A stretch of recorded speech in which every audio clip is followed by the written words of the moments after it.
ಏನು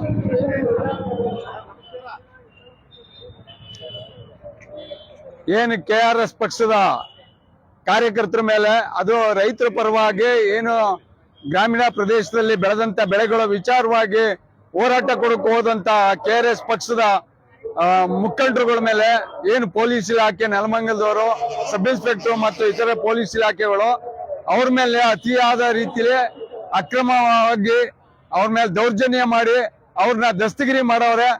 ಈ ಕೂಡಲೇ ಅವ್ರ ಮೇಲೆ ಏನೇ ಕೇಸ್ಗಳು ಮಾಡಿದ್ರೆ ಕೇಸ್ಗಳ ತಕ್ಷಣ ವಜಾ ಮಾಡಬೇಕು. ಇಲ್ಲದೇ ಇದ್ರೆ KRS ಪಕ್ಷದವರ ಪರವಾಗಿ ಮಂಡ್ಯ ಜಿಲ್ಲಾ ರೈತ ಸಂಘ ಮತ್ತು ಹಸಿರು ಸೇನೆ ಹೋರಾಟಕ್ಕೆ ಸದಾ ಸಿದ್ಧವಾಗಿರುತ್ತದೆ. ಈ ವಿಚಾರವಾಗಿ ಪೊಲೀಸ್ ಇಲಾಖೆ ತಕ್ಷಣ ಎಚ್ಚರಗೊಳ್ಳಬೇಕು. ಇಲ್ಲ ಅಂದ್ರೆ ರೈತರ ಬಗ್ಗೆ ಏನೋ ಅವಹೇಳನವಾಗಿ ಆಗ್ಲಿ, KRS ಪಕ್ಷದವರ ಬಗ್ಗೆ ಆಗ್ಲಿ ಅವಹೇಳನಕಾರಿ ಹೇಳಿಕೆ ಕೊಡೋದೇ ಆಗ್ಲಿ, ಅವ್ರನ್ನ ಶಿಕ್ಷೆಗೆ ಗುರಿಪಡಿಸೋದೇ ಆಗ್ಲಿ ಮಾಡಿದ್ರೆ ತಕ್ಷಣ ಉಗ್ರವಾದ ಹೋರಾಟ ಮಾಡಿ ನಾವು ನ್ಯಾಯ ಪಡೆದ್ರೆ ಯಶಸ್ವಿಗೊಳ್ತೀವಿ. ಎಚ್ಚರಿಕೆ ಪೊಲೀಸ್ ಇಲಾಖೆಗೆ.